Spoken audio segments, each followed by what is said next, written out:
Amin. Puji Tuhan. Saya duduk. Selamat pagi, selamat kita kembali bertemu dalam kasih Tuhan Yesus Kristus. Bapak Ibu Saudara diberkati pagi yang kita ini. Amin. Allah kita sebagai Allah yang ajaib, yang dahsyat dan luar biasa yang boleh menolong kita semua. Puji Tuhan. Pagi yang kita ini kita akan bersama-sama melihat tentang 7 cawan Allah. Ya, kita sudah melihat tentang meterai, 7 meterai. Kemarin kita sudah menyelesaikan tentang 7 sangkakala. Dan sekarang kita akan bersama-sama melihat tentang 7 cawan Allah. Ya. Mari kita sama-sama melihat di dalam Wahyu pasal 16 ayat 1 hingga yang ke-7. Wahyu pasal 16 ayat 1 hingga ke-7. Saudara kita pakai berdiri. Kita membaca ayat ini secara bergantian. Saya baca ayat yang ganjil, Bapak Ibu Saudara baca ayat yang genap. Ya. Wahyu 16 ayat 1 hingga yang ke-7. Demikian firman Tuhan. Dan aku mendengar suara yang nyaring dalam bait suci berkata kepada ke-7 malaikat itu, pergilah dan tumpahkanlah ke-7 cawan murka Allah itu ke atas bumi.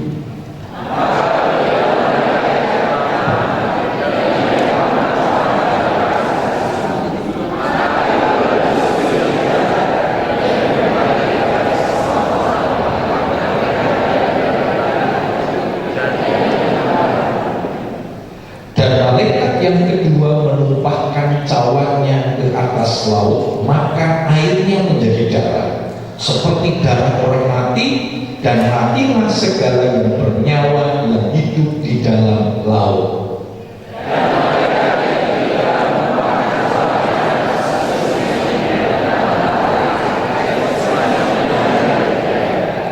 Dan aku mendengar malaikat yang berkuasa atas air itu berkata, adil engkau yang ada dan yang sudah ada, engkau yang kudus yang telah menjatuhkan hukuman ini.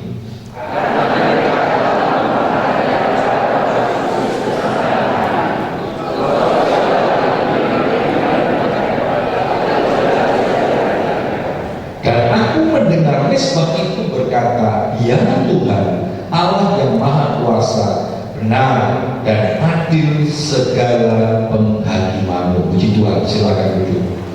Nah, pagi yang indah ini kita akan bersama-sama melihat tentang cawan atau piala. Nah, saudara, piala atau cawan dalam bahasa Yunani disebut dengan kata buderion. Dalam kitab Wahyu ya kita baca hari ini, pengertian cawan itu bicara tentang murka Allah. Tadi dikatakan ya, disuruh menumpahkan cawan murka Allah. Jadi dalam kitab Wahyu ini cawan berbicara tentang murka Allah. Ya, memang kalau kita lihat di Alkitab seringkali cawan ini menggambarkan tentang murka Allah. Cawan yang dicurahkan itu bicara tentang murka Allah. Kita mau lihat sama-sama dalam Yeremia 25 ayat yang ke-15. Yeremia 25 ayat yang ke-15 dikatakan demikian. Yeremia 25 ayat yang ke-15.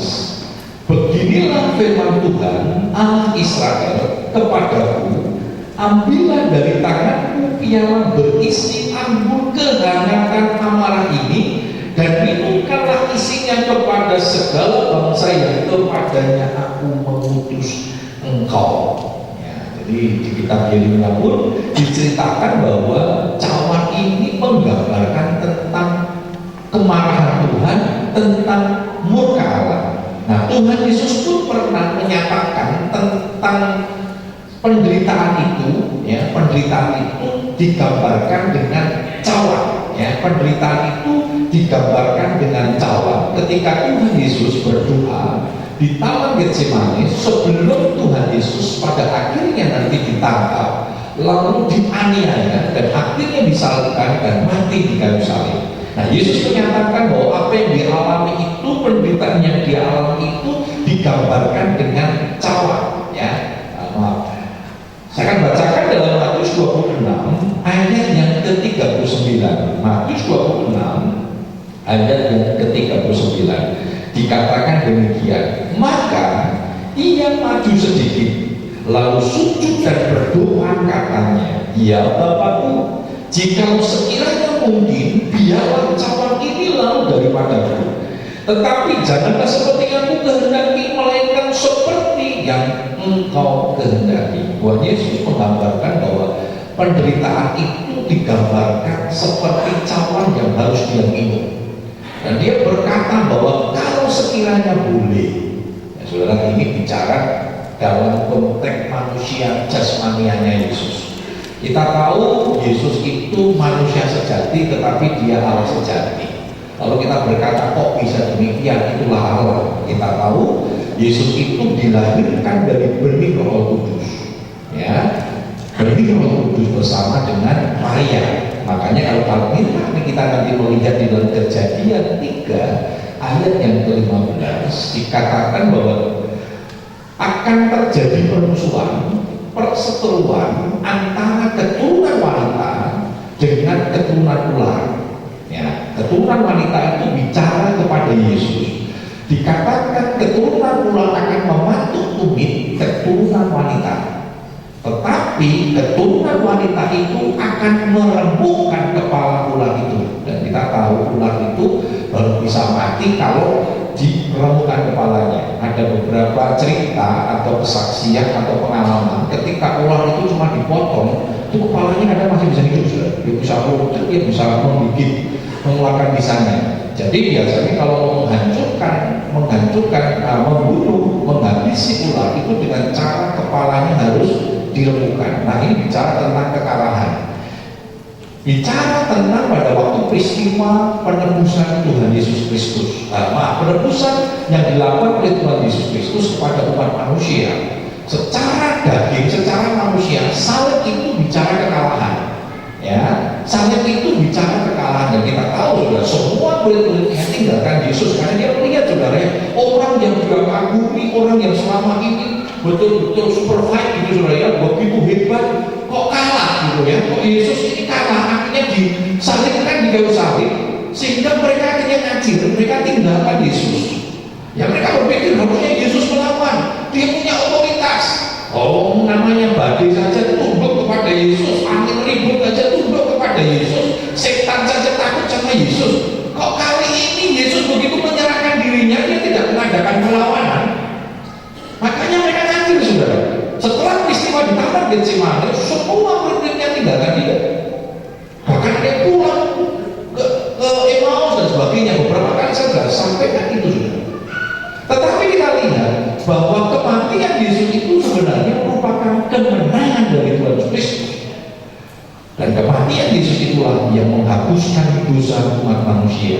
Dan setan itu dikalahkan. Maka dalam 1 Korintus 15 dikatakan, "Hei maut, di mana semangatmu? Hei maut, di mana kuasamu?" Nah, saudara, kita lihat bagaimana secara manusianya, ya, dalam konteks manusianya. Makanya kenapa Yesus disebut keturunan wanita, karena Yesus tidak ada benih dari laki-laki. Yesus dilahirkan bukan karena hubungan badan, ya, antara suami istri, tidak. Makanya kalau kita nanti melihat peristiwanya Yesus itu betapa menggemparkan. Kita masih ingat ya, tema dari Natal tahun kemarin, Natal yang menggemparkan, saudara, ya, menggemparkan. Kenapa menggemparkan? Karena Yesus menggemparkan. Nggak ada orang bisa terima itu, bahwa Maria mengandung, ya, walaupun itu dikatakan berita sukacita, tetapi itu musibah. Ya, saya kira percaya tidak ada satu orang pun di sini, orang tua yang ketika melihat anak gadisnya tahu-tahu mengandung, waktu ditanya, "Loh, kok bisa mengandung?" "Mah, oh, ini kabar gembira, mah." "Kenapa?" "Ini Roh Kudus loh, mah, ini Roh Kudus." Oh, saya kira percaya, nggak akan percaya, ya. Anaknya pasti dibawa ke kamar, ditanya, "Sopo sing ngakuke? Sopo sing ngakuke?" Kan gitu, saudara, ya. Roh Kudus, nggak mungkin percaya, saudara. Di kota Solo pernah terjadi, saudara, pernah terjadi anak hamba Tuhan yang tahu-tahu mengandung. Ketika heboh, bapaknya mau gini, "Loh, anakmu mengandung, loh, ini kandungannya karena Roh Kudus." Betul, saudara. Dan itu terjadi. Hebatnya banyak hamba Tuhan yang percaya.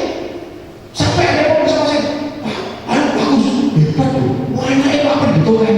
Oh ya, Gusti Yesus ada, lo kok bisa ngandung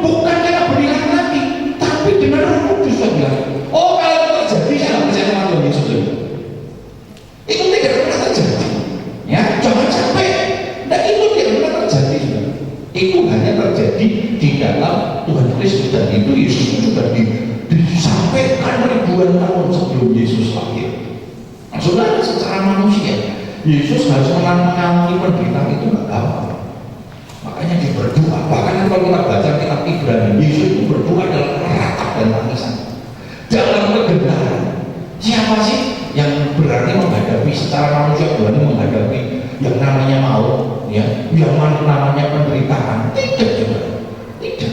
Makanya Yesus bersungguh-sungguh berdoa, dikatakan dia berdoa sungguh-sungguh, lalu malaikat Tuhan memberikan kekuatan kepada Tuhan. Ya, dan kita Lukas itu di situ dikatakan. Nah, dia berkata, kalau boleh, cawan ini lalu daripada aku nggak usah terima penderitaan itu.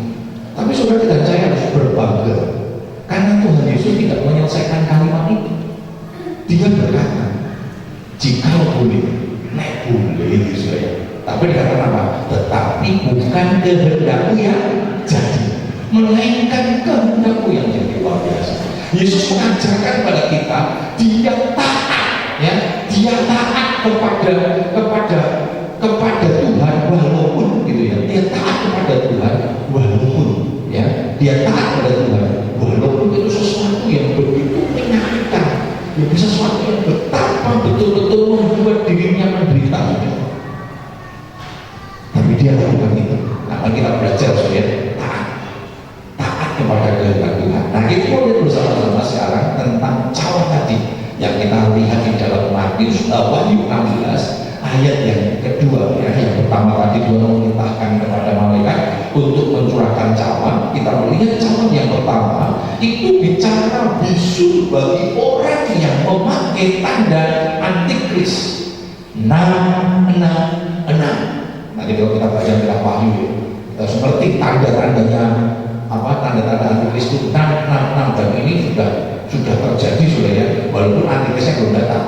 Saya pernah pelayanan ke Jogja, saudara, saya lihat mobil di depannya 666 gitu. Waduh, itu kan pasti pesanan, saudara, ya, pasti pesanan, nggak mungkin nggak, walaupun 3 nomor 66. Sampai saya foto, saudara, kok masih ada. Dia mesti tidak tahu apakah dia memang betul antikris, nggak ngerti, saudara.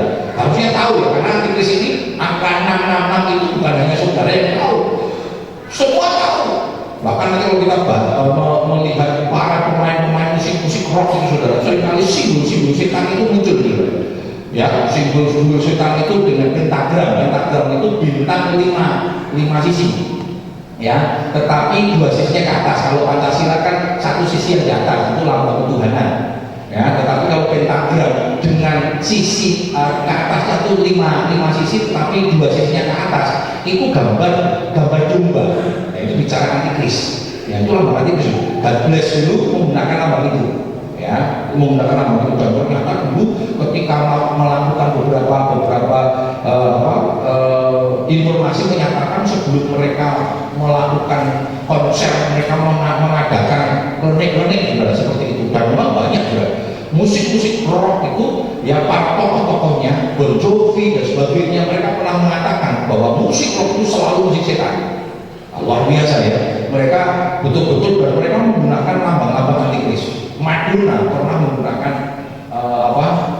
sering kali, bukan pernah, ya, sering menggunakan kalungnya salib, sampai 3, ya. Waktu itu pernah ditanya sama wartawan, kamu Kristen kan, ya? Enggak, saya nggak Kristen. Kok pakai lambang salib? Oh iya, saya tertarik dengan pemuda yang tergantung di salib dengan setengah telanjang, katanya. Wah, pemuda itu seksinya luar biasa, kurang ajar. Tuhan Yesus katakan begitu. Nah, itu mereka, saudara. Mereka mengadakan memang melawan roh antikris sudah ada, walaupun antikrisnya belum datang. Mereka melawan, ya, mereka menolak Yesus. Dan ini sudah banyak di Amerika, itu sudah banyak, ya, yang mereka menyatakan melawan, yang mereka tidak percaya kepada Yesus dan melawan Yesus. Nah, saudara, tetapi cawan ini memang, saudara, cawan ini akan dicurahkan untuk menghukum para antikris. Di masa ini antikris akan dihukum oleh Tuhan. Yang pertama tadi dikatakan bisu bagi orang yang memakai tanda antikris. Coba kita lihat dalam Wahyu 16 ayat 7, ya. Wahyu 16 yang kita baca lagi, saya akan bacakan kembali. Kata demikian, maka pergilah malaikat yang pertama, dan ia menumpahkan cawannya ke atas bumi, maka timbullah bisul yang jahat dan yang berbahaya pada semua orang yang memakai tanda dari binatang itu dan menyembah patungnya.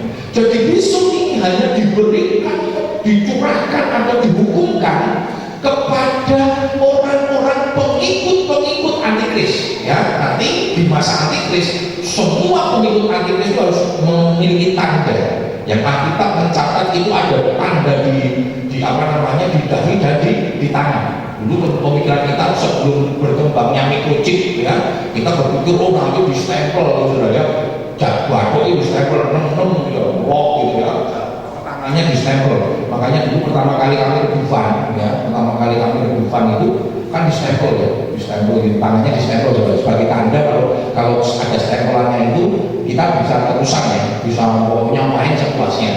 Nah, sebelum di stempel kan ngantri kan waktu pergi ke sana dengan pemuda remaja ya, sama ngomong begini, ingat waktu mau di stempel satu begini, ingat dulu di akhir zaman itu nanti dikatakan yang di stempel tangan sama jidatnya nggak masuk surga, karena itu antikris katanya.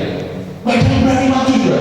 Jadi waktu suruh ayo maju, nggak mau, nggak mau katanya. Lah bagus gimana? Ya pokoknya saya ingatkan saja, pokoknya di akhir sama nanti yang di stempel jidat atau tangannya itu nggak masuk surga, ya nggak masuk, nggak ada yang mau benar. Akhirnya kita maju, aku dulu katanya di stempel, aku stempel dupa, kita katakan stempel antikris ya. Dulu pemikiran kita mungkin di stempel itu kita tidak, ya ada microchip yang sekarang itu ditanamkannya itu memang ditanam dengan baik. Loh, itu kan zaman Yesus wahyu disampaikan belum ada loh, ya. Tetapi itu terjadi, berarti memang ini kebenaran firman Tuhan, ya, kebenaran microchip yang ditanam itu ditanam di jidat dan di tangan sini sudah. Kenapa? Karena tangan sama jidat inilah yang bisa menyesuaikan suhu badan kita. Biasa itu sudah apa kerja keras gitu ya, tugasnya banyak, kan sudah mulai pusing gitu, kan lagi pusing, nggak panas sudah ya, terus jidatnya sudah pusing, karena panas sudah, jidatnya panas. Tangan juga sama ya, kalau dingin sudah akan pusat-pusat ya, pusat-pusat tangan seperti itu. Nah, menurut yang saya baca, karena baterai yang dipakai gunakan itu ada suhu badan kita. Nah, suhu badan yang ada di jidat sama di tangan ini menyesuaikan ya, menyesuaikan tubuh kita, menyesuaikan keadaan dan sebagainya. Nah, yang memang di bidang itu pasti memahami. Saya hanya membaca saja, membaca artikel, membaca data-data yang tadi. Nah, saudara, hanya orang-orang yang menggunakan tanda itu, atau dengan kata lain orang-orang yang memang pengikut antikris yang akan mengalami ini. Nah, saudara, bisul ya itu diartikan dalam bahasa aslinya itu pengertian dari luka kanker yang terbuka. Luar biasa ya. Mengalami bisul, luka kanker yang terbuka, penyakit kulit yang begitu mengerikan. Sekarang itu penyakit kulit kan luar biasa ya. Ya karena dosanya saja, dosanya manusia ya. Pokoknya kalau ada cowok-cowok yang pergi ke dokter kulit itu biasanya wah itu acun-acun ya. Walaupun tidak semua ya, tidak semua. Nah, sekarang kita lihat kenapa? Akibat dosa. Kalau sudah nanti baca di internet ya, penyakit mas saya coba baca pun mengerikan. Karena hidup yang tidak kudus, hidup yang tidak betul, sehingga akhirnya banyak sekarang penyakit yang mutan, ya penyakit yang mengalami mutasi. Dulu kalau DB gampang sudah diceknya ya, begitu ada bintik-bintiknya dibuka begitu masih nyerahnya berarti DB. Sekarang tidak ada bintik sudah. DB saya nggak ada bintiknya, ternyata kena DB. Mengalami mutan, mengalami mutasi, perubahan, nggak bisa didiagnosa berdasarkan pengamatan mata. Nah itu yang kita lihat bagaimana itu akibat dari dosa dan firman Tuhan. Nanti kalau kita baca kita ulangnya tentang kutub, itu sudah disampaikan karena dosa manusia sehingga Tuhan kutuk dengan penyakit ya, dengan kondisi sekarang ini kita lihat penyakit yang banyak muncul baru, virus yang baru yang tidak ditemukan. Saya punya adik ya, adiknya juga itu dia punya mertua ya, dia pernah sempat ke sini sudah ya, berapa kali itu ibadah di sini mertuanya itu ya, dia cukup dekat dengan kami. Setelah Desember di sini, kalau nggak salah kami sempat ketemu bulan Juni ya, lalu bulan Agustus tahu dia mengalami sakit ya, usul lemes begitu, lalu masuk dibawa ke rumah sakit ya, dicari penyakitnya nggak ketemu. Lalu pada waktu itu Untuk mengetahui penyakitnya dibutuhkan dana 1 juta. Untungnya dari pensiun saudara, tapi saya pesangon 1 juta. Akhirnya dicek, ya, dicek virusnya. Dan itu selama sebulan itu 2 bulan, menurun cepat sekali fisiknya. Gitu. Saya pernah mendoakan orang, mendoakan aku, papa begini ya, kita percaya saja. Minggu berikutnya, tolong doakan kok papa lemas. 1 bulan kemudian, papa sudah kuat. Dan sampai meninggalnya tidak ditemukan. Tidak ditemukan. Apa itu virusnya? Luar biasa. Ya, luar biasa. Tak bisa dikatakan saja pokoknya bersyukur, ya Tuhan, apa-apa itu milik Tuhan. Karena bagi kita hidup Kristus nanti adalah keuntungan. Karena orang ini cinta Tuhan itu, saudara. Dan meninggalnya luar biasa. Terakhir itu sudah dikasih alat-alat. Lalu sempat itu sama saya, gimana Pak Gus? Kalau kita karena papa itu hanya hidup berdasarkan alat saja, sudah lepaskan saja. Relakan anak-anak, papa lebih baik di sana, ya. Karena papa cinta Tuhan, kita tahu, papa mengasihi Tuhan. Ya, sudah dilepas saja. Betul, itu alat itu dilepas ya. Dalam waktu hitungan menit, akhirnya meninggal dunia. Saudara, ada banyak sekarang ini virus-virus yang tidak detektif, kita nggak perlu takut, saudara. Kita nggak perlu takut. Siapa yang bisa apa namanya menangani? Ya, kemarin waktu Ibu Haryono ya, meninggal itu kan cepat sekali itu, cepat sekali kan dalam waktu 1 bulan ya. Waktu ditanya ke dokternya, ya, anaknya sama saya waktu ditanya ini sakit apa ya, dokternya ngomong ini namanya sakit apes. Maksudnya apes itu, ya pas apesnya dapat virus itu gitu ya, dapat penyakit itu gitu. Ya kalau kita percaya bahwa semua rancangan Tuhan, amin.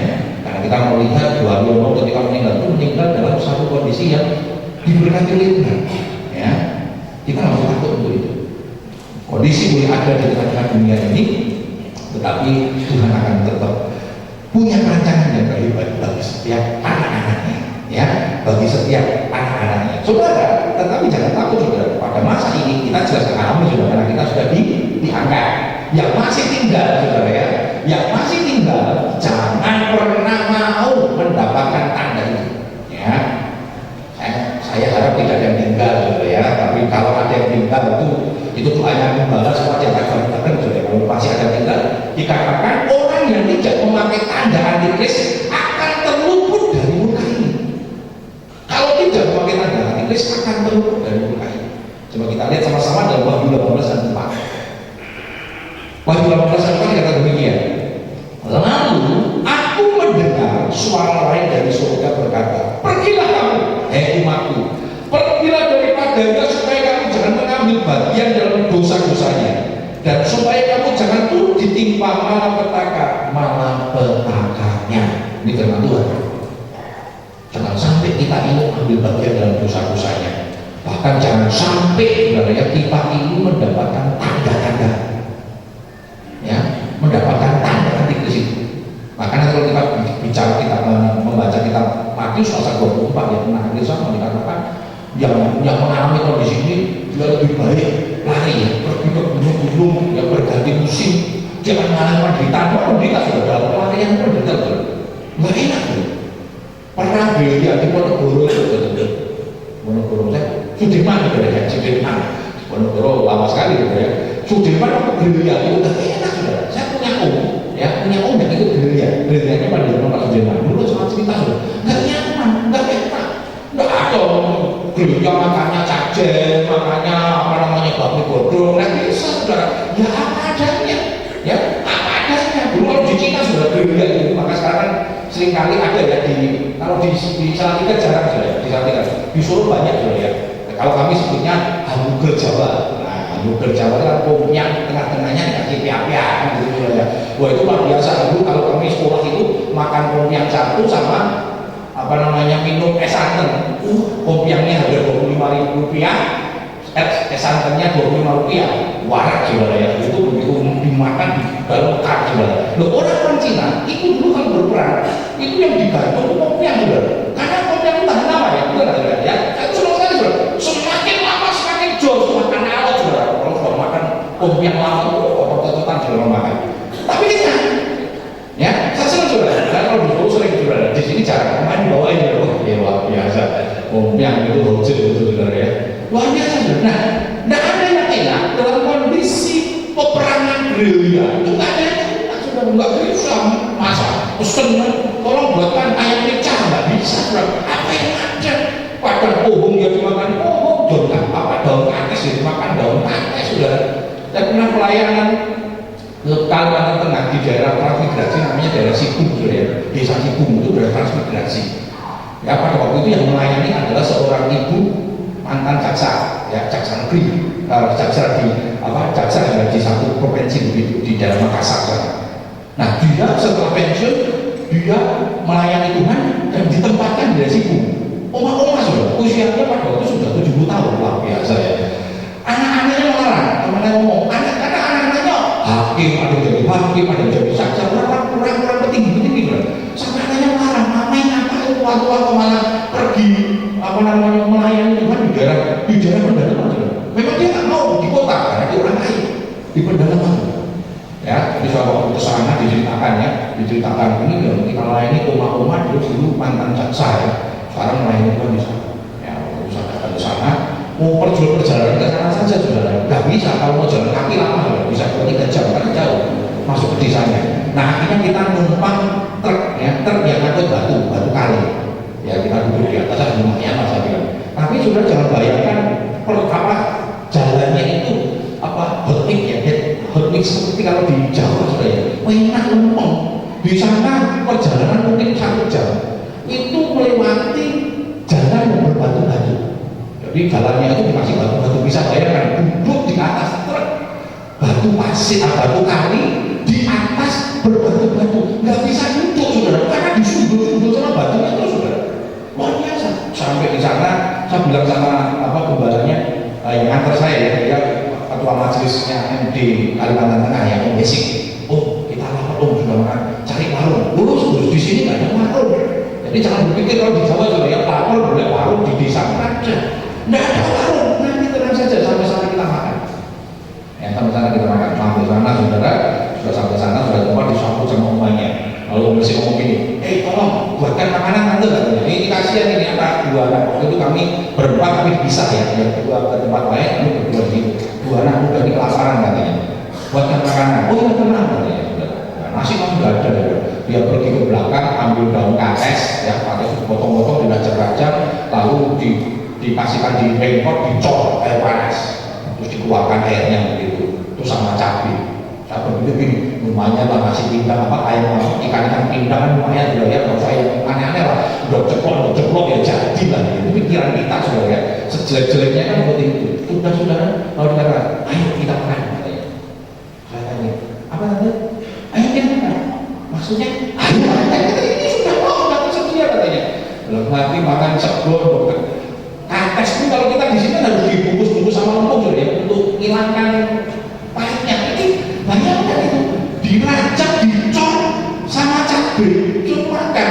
Wah, saya waktu itu ya menanti dulu sudah. Tapi saya lihat omanya begini, nah ini nggak percaya, sebut terus sembahyang. Ya kali itu saya sembahyang ya mungkin dengan setengah hati sudah mengucap syukur, iya katanya. Berdosa juga, akhirnya minta ampun sama Tuhan saya. Waktu itu aneh juga, omanya langsung hidup itu, dia ambil pun kates, dia langsung meletus lombok, blablabla luar biasa. Saya malu kan, kalau saya bukan siapa-siapa, dia ini jaksa yang kaya mau melayani seperti itu. Nah akhirnya saya makan, saya bersyukur dari dalam itu. Besoknya jangan mau ikan, nggak mau uang, yuk beli di mana? Orang beli dikasih pancing bro, mancing mau ada. Saya seumur sampai hari ini dalam sejarah saudara mancing nggak ada gambar, kecuali di pemancingan ikan ya. Seperti kalau kita di Telatan, mancing sih nggak ada saudara. Tapi yang mana saya pas musuh kali pergi berangkat semangat mancing dulu ya di sungai. Pindah-pindah kan nggak ada saudara, mancing 5 menit. Wah ini kayak di sungai kali ini tidak lagi saudara. Nggak ada saudara. Dikasih pancing dan kali ini punya nggak dapat saudara. Kok saya nggak betah mancing ya. Nah, luar biasa ya. Nah dikatakan tadi bahwa dalam kondisi itu di kitab Matius nanti kita mengalami penderitaan. Kita mengalami penderitaan. Artinya orang-orang yang masih tertinggal, maka dikatakan pergi, ya pergi, nggak nyaman hidupnya. Tetapi masih penting kita jangan sampai dicap, di stempel 6 itu. Ya kalau nggak ketangkep gitu ya. Makanya disuruh menghindar dari gunung-gunung, bukit-bukit sedikit, wah betul lari lagi ke sana kemari sampai masa 3,5 tahun itu berakhir. Ya, dan firman mengingatkan jangan hidup di dalam perbuatan dosa mereka sehingga engkau tidak mengalami malapetaka. Sebab begitu kita mendapatkan tanda itu, malapetaka itu lebih mengerikan. Ya, malapetaka itu lebih mengerikan. Cawan yang kedua, ya, cawan yang kedua bicara laut menjadi darah. Semua makhluk hidup di dalam laut mengalami kematian. Ya, laut menjadi darah, betul-betul darah saudara ya, bukan merah seperti darah, tetapi betul-betul darah. Seperti peristiwa yang ada di Mesir. Kalau Mesir hanya terjadi di sungai Nilnya Mesir, saudara. Tetapi ini semua laut di dunia ini akan menjadi darah. Saya nggak tahu. Saya lihat darah saja kalau saudara, apalagi lihat laut darah, kalau saya nggak tahu saudara. Tapi bersyukur saya nggak ngalamin karena saya sudah diangkat saudara. Makanya saya sering kali donor darah. Ya saya selalu ikut saudara. Tapi kalau donor darah nggak pernah niatin saudara. Ya, saya selalu aktif donor darah nggak pernah niatin ya. Lihat darahnya malam malam saudara. Nah ini bayangkan laut menjadi darah. Semua laut menjadi darah. Akibatnya mati. Saya kira tidak ada yang bisa hidup ya. Binatang-binatang tidak akan pernah bisa hidup di dalam darah. Mati. Mengalami kematian. Coba kita lihat Wahyu 16 ayat yang ketiga. Wahyu 16 ayat yang ketiga kata demikian. Dan malaikat yang ketiga menumpahkan cawannya ke atas laut. Maka airnya menjadi darah seperti darah orang mati. Dan matilah segala yang bernyawa yang hidup di dalam laut. Dikatakan air menjadi, bukan seperti. Bukan ini saudara ya, ini bukan darah, ini fenomena yang terjadi di Kalimantan pernah terjadi. Semua itu tahu-tahu menjadi merah, menjadi darah. Ternyata bukan, ternyata limbah pabrik cat, pabrik warna dibuang ke sungai, jadi menjadi merah. Itu air seperti darah, tapi ini air menjadi darah. Ya, kalau yang terjadi fenomena ini seperti yang di India hujannya darah, tidak sebenarnya karena terjadi fenomena saudara, bukan menjadi tetapi seperti hanya merah saja ya, merah seperti darah. Kalau ini betul-betul menjadi darah, ya, betul-betul air itu menjadi darah, sehingga tidak mungkin ada kehidupan. Ya, cara yang ketiga tadi laut, ya orang berkira laut, sungai-sungai baik, bulan ikan tawakan dan juga. Tapi ternyata di cara yang ketiga sungai dan mata air, bukan hanya sungai, mata air menjadi darah. Senjoyo tidak bisa berenang. Saya bersyukur ya, Senjoyo ini kondisi kering ya. Kesana kemarin nyuci apa perlengkapan kapek itu sama staf dan mengejar ke sana, airnya melimpah. Sementara di mana-mana kekeringan kita bersyukur di Salatiga ya, melimpah, airnya seperti melimpah, luar biasa. Tapi nanti darah, siapa yang mau main di Senjoyo dengan darah? Nggak mungkin, sepi ya. Sungai dan mata air, bisa bayangkan ini. Sudah tidak ada kehidupan lagi, sungai dan mata air menjadi darah. Wahyu 16 ayat yang keempat. Wahyu 16 ayat yang keempat dikatakan demikian. Dan malaikat yang ketiga menumpahkan cawannya atas sungai-sungai dan mata-mata air dan semuanya menjadi darah. Saya nggak tahu ya, itu kira-kira bukan hanya warnanya kok, baunya, airnya. Saya pernah pergi ke lubang buahnya, saya nggak tahu apakah itu dibuat, yang dibuat atau tidak, saya nggak ngerti ya. Kalau saya pernah pergi ke lubang buahnya, di dekat tempat-tempat apa lubang buahnya itu baunya air. Kalau yang pernah pergi ke lubang buaya, ya itu saya waktu itu SMP, jadi SMP itu sekitar 81-an ya, 81. Itu berarti sudah kira-kira sekian, belum sampai 20 tahun ya, belum sampai 20 tahun, tetapi baunya bau anjir sudah, saya nggak kuat, saya kalau dari begitu nggak kuat sudah. Oh masih anjir, saya nggak tahu apakah itu dibuat, ya, dibuat supaya baunya anjir, tetap anjir, dan dibuat sengaja supaya orang yang ke sana secara psikologisnya merasakan yang aura penyiksaan dan sebagainya, saya ngerti sudah. Tapi ini darah saya ini anjir sudah, baunya waduh mengerikan ya, mengerikan sekali. Di laut darah, sungai darah, mau cuci muka darah saudara, yang nggak tahu gimana mau mandinya, ya? Karena nggak ada sumbernya, semua sudah menjadi darah. Minum jelas nggak bisa, banyak yang mati, bukan hanya makhluknya yang kita percaya, manusianya mati. Karena semua sumbernya juga menjadi darah. Saudara buka apa sumber juga ya, dari sumber yang mati. Saudara sumur pun yang pakai jet pump, itu juga darah, karena semua mata air darah. Ya, luar biasa ya. Saya percaya itu penderitaan yang amat dalam gitu ya. Di Mesir itu kan bisa bayangin ya. Kalau itu kan sungainya menjadi air menjadi darah. Dan mereka sumbernya dari sungainya itu ya. Ya, betapa mengerikannya, Mazmur 105:29.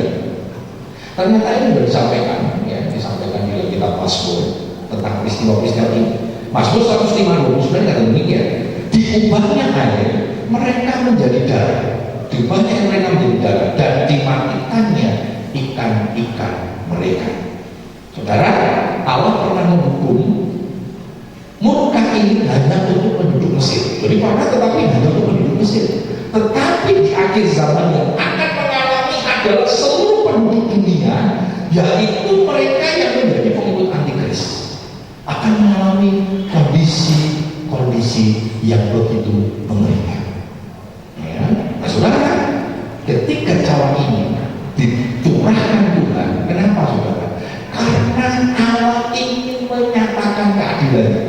Ketika cawan muka Allah dicurahkan untuk menyatakan keadilan Allah atas orang-orang yang telah membunuh dan menyiksa umat Allah. Jadi 3,5 tahunan itu diserahkan ke antikris. Tapi setelah 3,5 tahun, Allah membela orang-orang yang percaya sama Tuhan, orang-orang yang taat pada Tuhan, yang mengalami penyiksaan. Jadi Alkitab itu Allah yang adil. Ya, kita bisa membaca di dalam kitab Wahyu 16 lagi bagaimana diceritakan tentang keadilan Allah. Memang Allah itu adil. Allah itu menghukum orang-orang yang tidak betul hidupnya, yang pernah menyiksa. Ya, Allah itu adil juga. Jangan-jangan atau masih ingat ya peristiwanya Paulus ditangkap oleh Tuhan ketika dia mau menyiksa orang-orang Kristen di tengah jalan di daerah di Damsyik, yang ujung Damsyik ditangkap oleh Tuhan. Lalu Tuhan ngomong ini sama Paulus, kenapa engkau menganiaya aku? Terus bingung, Tuhan, kapan aku menganiaya engkau? Ketika engkau mengusik orang-orang yang aku percaya, engkau sebenarnya sedang menganiaya Tuhan.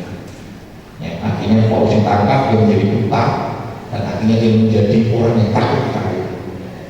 Nah, jadi Tuhan itu ngerti saudara, ketika kita teraniaya, kita ini benar tapi teraniaya saudara. Orang dianiaya itu artinya kita sudah benar tetapi kita dipersalahkan, itu namanya teraniaya. Tapi kalau sudah mencuri, sudah dipukuli, jangan saya dianiaya, enggak saudara, itu ya hukumannya karena sudah mencuri. Teraniaya itu pengertiannya benar tapi dipersalahkan. Saudara menderita karena kebenaran, itu namanya teraniaya. Dan jangan takut, Tuhan mengerti, Tuhan memperhitungkan itu, karena Allah itu Allah yang adil. Allah itu Allah yang adil. Coba kita lihat dari Wahyu 16. Ya. Wahyu 16 ayat 5 hingga 7. Wahyu 16 ayat 5 hingga 7 dapat dilihat. Dan aku mendengar malaikat yang berkuasa atas air itu berkata, adil engkau yang ada, yang sudah ada, engkau yang kudus yang telah menjatuhkan hukuman ini, karena mereka telah menumpahkan darah orang-orang kudus dan para nabi. Engkau juga telah memberi mereka minum darah, hal itu wajar bagi mereka. Dan aku mendengar Mesbah itu berkata, ya Tuhan Allah yang Maha Kuasa, benar dan adil segala penghakiman. Saudara jangan takut, saudara. Tuhan kita Tuhan yang adil. Kalau manusia nggak adil, betul kan? Kadang orang tua saja nggak adil sama anaknya, betul kan? Karena ada yang anak yang lebih disayangi. Kenapa? Karena anaknya jangan dilatih. Ya jangan gitu ya. Anak yang bisa ngambil hati orang tuanya kan disayangi gitu ya. Waktu dibedakan. Makanya banyak orang anak-anak yang punya kepahitan sama orang tua, karena merasa dibedakan. Yusuf ini kan kesalahannya Yakub, saudara. Yakub ini kan membedakan Yusuf. Kenapa? Karena Yusuf itu anak dari istri yang disayangi. Yang lain kan anaknya Lea, anaknya Bude-Bude juga tidak terlalu disayangi. Jika dibedakan, dibedakan berarti kita mencatat kalau di baju dibedakan, ya. Semua ini pokoknya diberikan harganya mungkin cuma 25.000 gitu ya, Yusuf dikasih 200.000, sehingga saudara-saudaranya jelas, cemburu iri. Jadi ini juga merupakan kesalahannya Yakub, karena Yakub nggak adil. Ya, jadi orang tua harus hati-hati saudara ya, karena perasaannya kan memang begitu ya, karena anaknya pintar ambil hati, ya dibedakan, naik mangan, ya yang lainnya separuh, ini siji saudara ya, wah disayangi, lama-lama kan jelas saudara. Aku makannya oke, ndokku separuh, satu sekali oke saudara. Aku makanku banyak di laut nek lainnya cuma satu ya, saudara satu saya dua, nasinya banyak ya bilang. Nah, mama saya tahu ya, kasih wah. Boleh, kan nasinya banyak sebenarnya. Dulu kan nggak zaman sekarang ya. Sekarang itu lauk nasinya segegem, iwake juga sak mangkok kan gitu ya. Zaman sekarang juga. Kalau zaman dulu kan dijatah sudah. Dulu kan mama apa goreng dok, selalu dok dadar saudara. Kenapa dok dadar? Begitu didadar, wis dadar kan boleh apa namanya? Tekon boleh. Sampai tipis sekarang saudara ini. Wis disigar-sigar ya. Satu masih ini kan doknya sih juga, sigar tipis sudah, mangannya apa sudah, satu sendok doknya dipotong tipis saudara, satu sendok ada rasa doknya dikit saudara, itu zaman kesukaran gitu saudara, masa sulit. Nah sekarang luar biasa ya, walaupun doknya larang pun ya orang bisa mengandok saudara ya, andok dianggap telur itu dianggap sesuatu yang makanan malah murah ya, tuh zaman saya itu telur itu suatu makanan berharga. Maka sekali saya sampaikan ke anak-anak bersyukur ya kita itu mengalami kondisi yang betul-betul dipakai oleh Tuhan. Nah saudara, jangan takut, Allah itu adil. Allah itu adil. Allah adalah adil. Coba kita lihat di Yesaya 30:18 ya, Yesaya 30:18. Kata demikian. Yesaya 30:18. Sebab itu Tuhan menanti-nantikan saatnya hendak menunjukkan kasih-Nya kepada kamu. Sebab itu ia bangkit hendak menyayangi kamu, sebab Tuhan adalah Allah yang adil. Berbahagialah semua orang yang menanti-nantikan Dia. Perhatikan, Tuhan itu adil. Kalau manusia banyak nggak adil, karena itu jangan pernah menghakimi. Nah, makanya jangan pernah katakan pembalasan itu hanya Tuhan. Jangan pernah menghakimi orang. Maka kalau nanti kita baca dan kita maju dikatakan tentang penghakiman itu, kadang selembar itu potongan bulu itu di depan mata nggak kelihatan.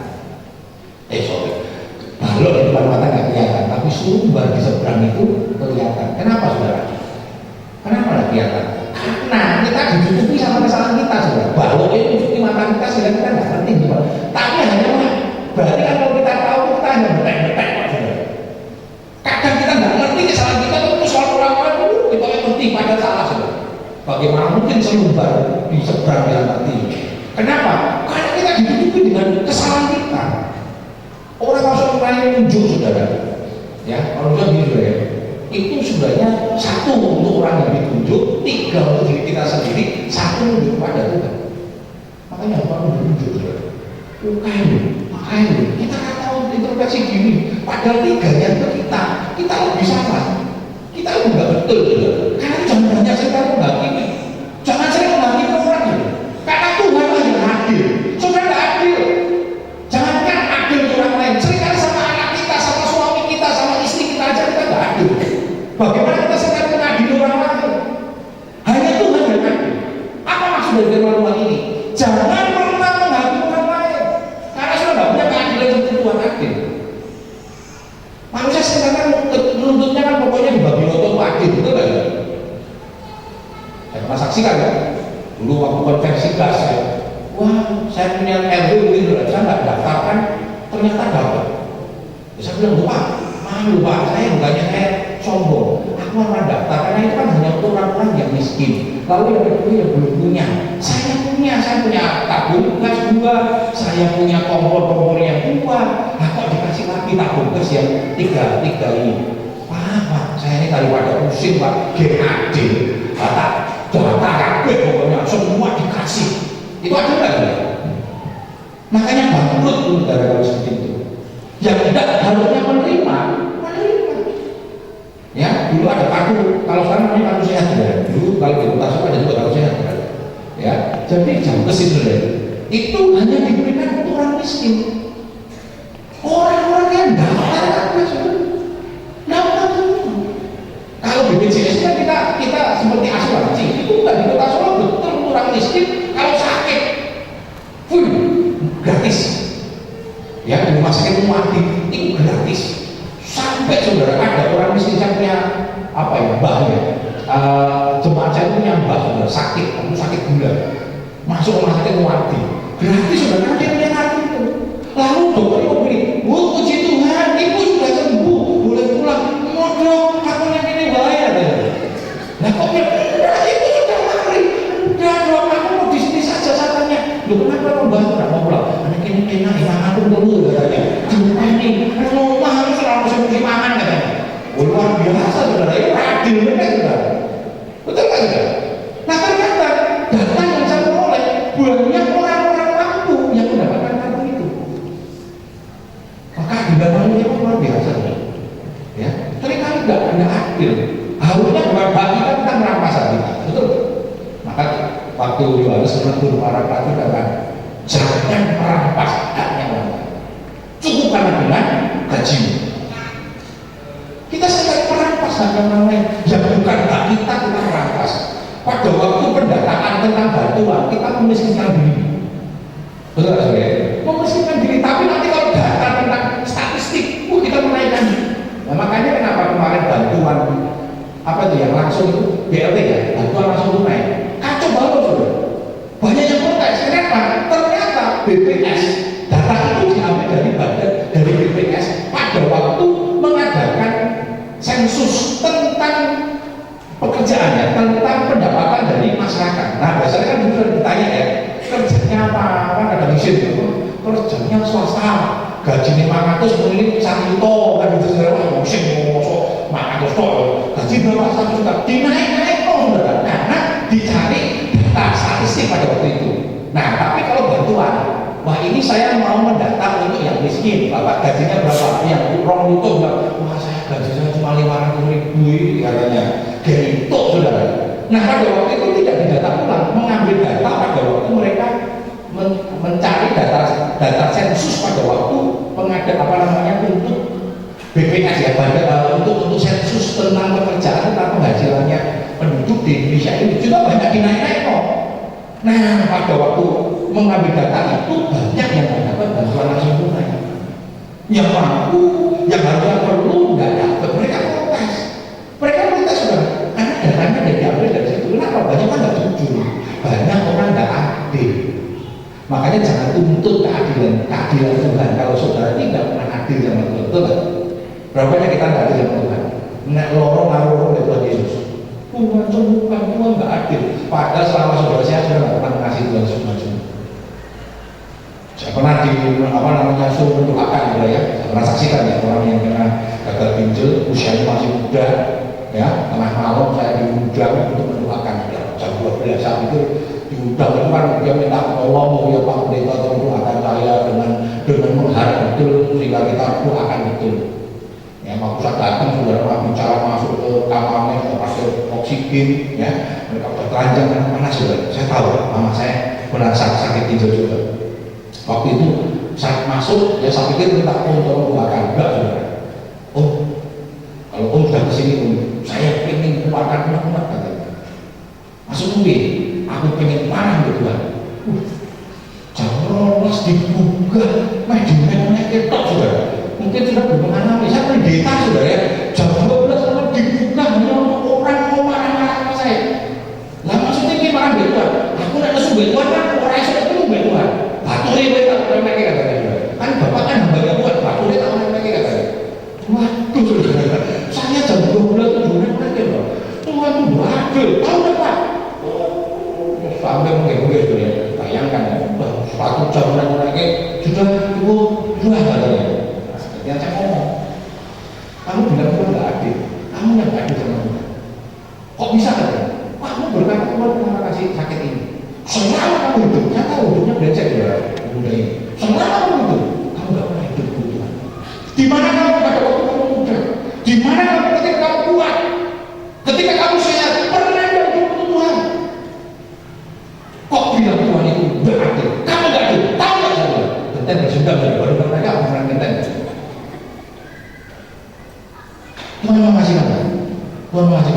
cinta kamu. Kalau kamu bertobat, kamu kembali sama Tuhan, Tuhan mengasihi kamu. Mau nggak bertobat? Minta kamu tak doa, naik doa, tak tinggal dulu. Akhirnya yang bertobat. Ya mau terima. Berapa banyak kita ngerti sih? Jangan tuntut keadilan itu, karena Tuhan kita sudah terbukti keadilannya. Karena itu jangan takut. Mungkin kita selama ini merasa teraniaya, kita merasa tidak terzolimi, kita merasa kita tidak mendapatkan keadilan secara manusia. Jangan takut. Tuhan kita adil. Maka firman Tuhan katakan, Tuhan akan meninggikan orang yang direndahkan. Mungkin hari-hari malah direndahkan, akan mengasihi. Jangan takut. Ada satu waktu yang nanti engkau akan ditinggikan. Ada satu waktu yang nanti engkau akan meninggikan. Yusuf, kita lihat bagaimana akhirnya dia tidak mengalami keadilan, bahkan dari saudaranya sendiri.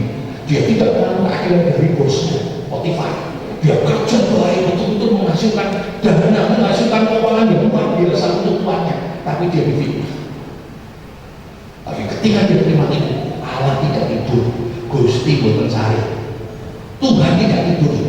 Allah kita tahu, Allah kita mengerti, dan Tuhan izinkan itu terjadi apa? Karena Tuhan mau menyatakan kemuliaan bagi orang-orang yang terzolimi oleh nama Tuhan, yang teraniaya karena nama Tuhan.